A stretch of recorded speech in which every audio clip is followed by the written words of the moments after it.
You ask Tiger to solve. This deals with linear equations with one unknown. The final result is p equals 4. Let's solve it step by step. Group all constants on the right side of the equation. Subtract 8 from both sides. Simplify the arithmetic.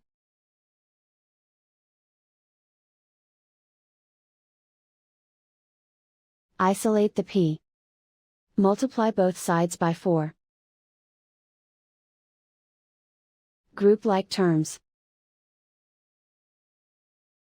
Multiply the coefficients. Simplify the fraction. Remove the ones.